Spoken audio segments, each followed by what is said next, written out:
अस्सलाम वालेकुम।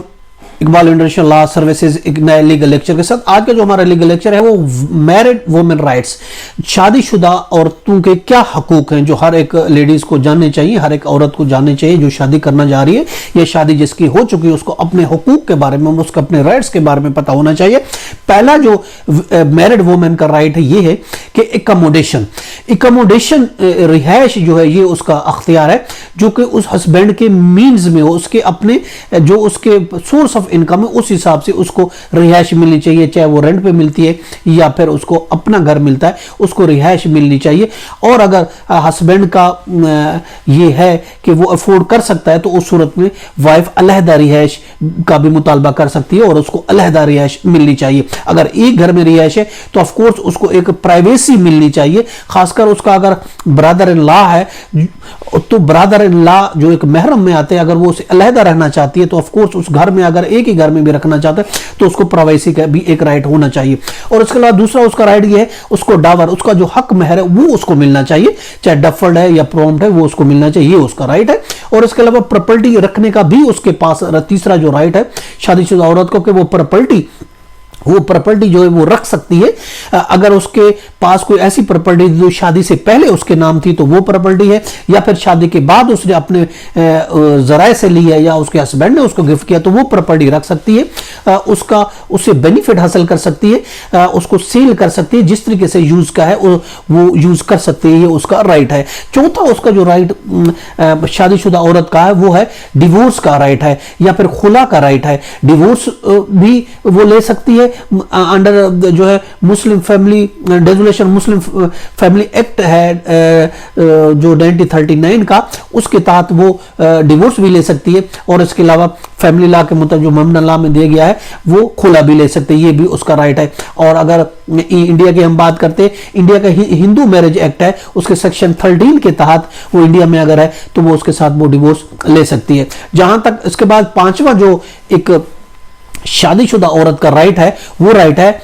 मेंटेनेंस यानी खर्चे का, उसके जितने भी एक्सपेंसेस होते हैं चाहे वो खुद कमाती है या नहीं कमाती, उसके एक्सपेंसेस वो बेयर करना वो हस्बैंड का ड्यूटी है कि वो उसके हस्बैंड जो है उसके जो एक्सपेंसेस हैं वो उसके पूरे करें, मेंटेनेंस चाहे उसके अपने खर्चे हैं या फिर उसके बच्चों के खर्चे।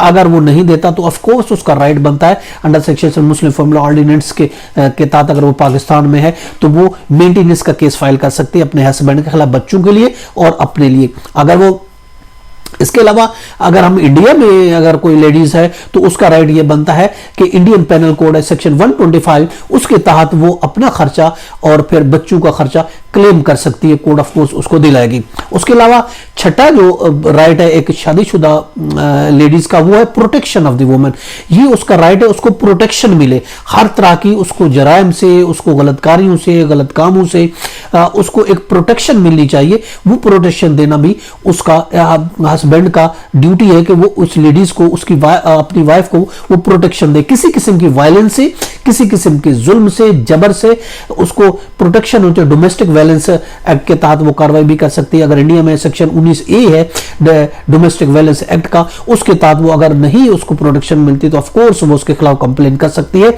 वो उसके खिलाफ एक्शन ले सकती है।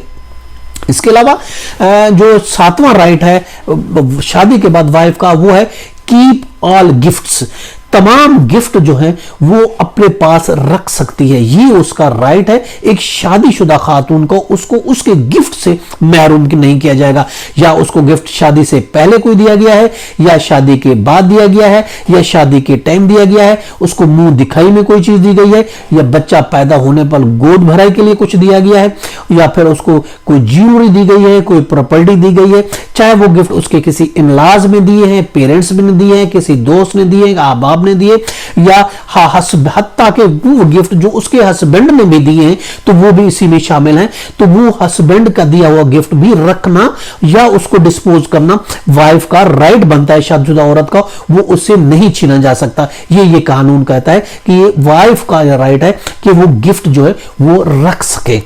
अगर वो खातून इंडिया में है तो इंडिया का अंडर सेक्शन 27 है हिंदू मैरिज एक्ट 1955 का, और अंडर सेक्शन 14 सक्सेशन एक्ट 1956 का है।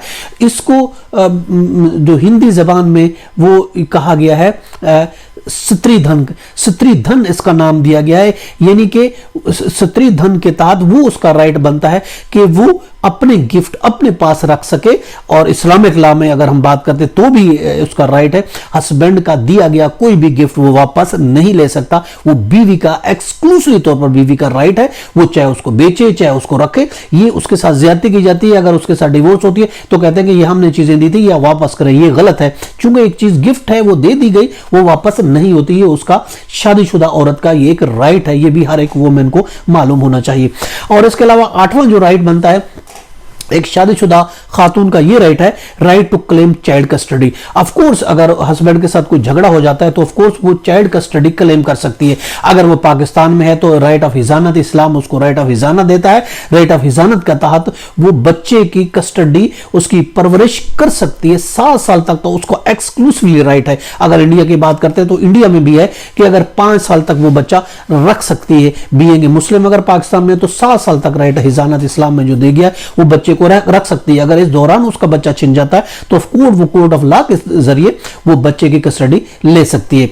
और इसके अलावा दूसरा जो अगला राइट बनता है वो अबॉर्शन ऑफ प्रेगनेंसी। ये भी एक शादीशुदा औरत का राइट है कि अबॉर्शन करा सकते हैं, प्रेगनेंसी हो जाती है तो उसका अबॉर्शन करा सकती है, तो उसके हस्बैंड या उसके फैमिली उसके खिलाफ कोई कानूनी चाराजोई नहीं कर सकते। इन स्पेशल केसेस अगर कोई ऐसा मसला हो जाता है, उसकी जिंदगी खतरा या कोई भी मैटर वो बेहतर जानती है, बीवी बेहतर जानती है, एक खातून बेहतर जानती है, तो उस सूरत में अगर वो उसको अबॉर्शन कराना चाहती है तो उसको कोई नहीं रोक सकता। अबॉर्शन करने वाले पर सजा हो सकती है अगर उसने इलीगल अबॉर्शन किया, लेकिन उसके खिलाफ कोई कार्रवाई नहीं हो सकती। स्पेशल खासकर केसेस, खासकर 24 वीक्स तक जो है वो इस तरीके से कर सकती है, लेकिन उसके बाद फिर मना। अगर इंडिया की बात करते हैं, इंडिया में 24 वीक से पहले जो है वो अबॉर्शन करा सकती है हस्बैंड की या उसकी फैमिली की इजाजत के बगैर। उनके वहां इंडिया में ला है medical termination of the pregnancy act 1971 के तहत वो ऐसा कर सकती है, तो उसको कोई नहीं रोक सकता, ये उसका राइट है। इसके अलावा शादीशुदा औरत का ये भी राइट है कि इनहेरिटेंस, उसका विरासत में हिस्सा, ये उसका राइट है, चाहे वो अपने बाप की जायदाद से भी हिस्सेदार बनेगी और उसको हस्बैंड की जायदाद से भी उसका हिस्सा होगा। अब वो मुस्लिम लॉ के मुताबिक है, बाप की प्रॉपर्टी से उसका आधा होता है, यानी कि लड़के की निस्बत आधा होता है, और इसी तरीके से कुछ सूरतों में ज्यादा भी हो सकता है। इसी तरह इस्लामिक लॉ के साथ हस्बैंड की प्रॉपर्टी में भी 8वां भी हो सकता है, 4था भी हो सकता है, या इससे डिफरेंस भी हो सकता है, मुख्तलिफ हो सकता है। ये हालात वाकयात पर मुनहसर है।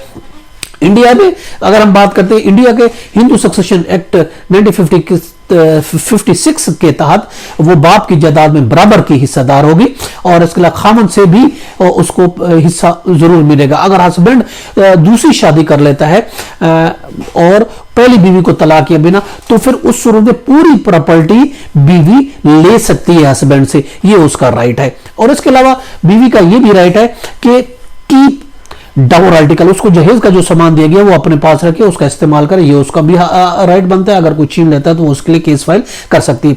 इसके अलावा शादीशुदा औरत का ये भी राइट है, right of the proper dignity and respect, उसको इज्जत के साथ, उसको रिस्पेक्ट के साथ उसको उस घर में इज्जत दी जाए, हस्बैंड के घर में उसको इज्जत और रिस्पेक्ट दिए जाना भी बहुत जरूरी है। ये भी तक अगर कुरान की बात करते हैं चैप्टर 4 और आयत 19 में अल्लाह तबारक व तआला सूरह अन-निसा में फरमाता है कि इज्जत के साथ रखो, उसको रिस्पेक्ट के साथ, इज्जत के साथ अपनी बीवी को रखो, ये भी उसका राइट है कि उसको इज्जत दी जाए। इसके अलावा ये भी राइट है शादीशुदा खातून का कि husband selflessly devote himself to give an unconditional love, कि उसको गैर मशरूत तौर पर अपने आप को उसके लिए बगैर किसी गर्ज के अपनी बीवी को जो वो अनकंडीशनल गैर मशरूत उसको मोहब्बत के साथ रखे, उसको प्यार के साथ रखे, उसको लव एंड अफेक्शन के साथ, उसको रिस्पेक्ट के साथ और मोहब्बत के साथ उसको रखे और उसको मोहब्बत दे। ये भी एक शादीशुदा औरत का एक राइट बनता है, जो वो अगर नहीं मिलता वो राइट, ये उसका एक लीगली, कानूनी और इस्लामिकली राइट है। और इसके अलावा भी राइट है कि spend her earn money without permission of the husband, कि अगर वो कोई रकम कमाती है, अगर कोई जॉब करती है, अगर उसकी कोई सैलरी आती है या उसकी कोई इनकम आती है, उसकी किसी प्रॉपर्टी से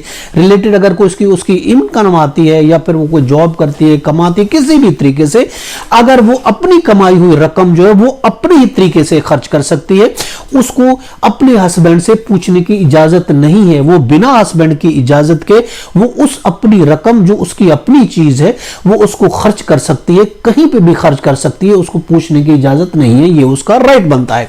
और इसके अलावा एक मैरिड वुमेन का ये भी राइट है, not force to change her name after the marriage.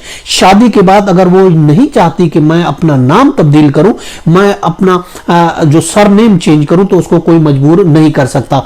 और इसके अलावा शादीशुदा औरत का यह भी राइट बनता है कि वो विजिट कर सके अपने पेरेंट्स के, अपने करीबी जो रिश्तेदार हैं उनके घर जाने का उसका राइट बनता है, उसको भी नहीं रोका जा सकता, वो अपने वालिदैन के घर बिल्कुल जा सकती है। और इसके अलावा शादीशुदा औरत का ये भी राइट है कि सेटिस्फाई फिजिकल नीड, उसकी जो फिजिकल नीड है, सेक्सुअल नीड है, वो हस्बैंड उसकी पूरी करे, ये भी उसका एक लीगल और कानूनी राइट बनता है एक मैरिड वुमेन का। तो ये आज हमने 17 राइट पढ़े ऑफ द मैरिड वुमेन के। ये तो हमारा आज का लीगल लेक्चर, इसके साथ मुझे इजाजत दे, फिर मिलेंगे। Have a nice day. Allah.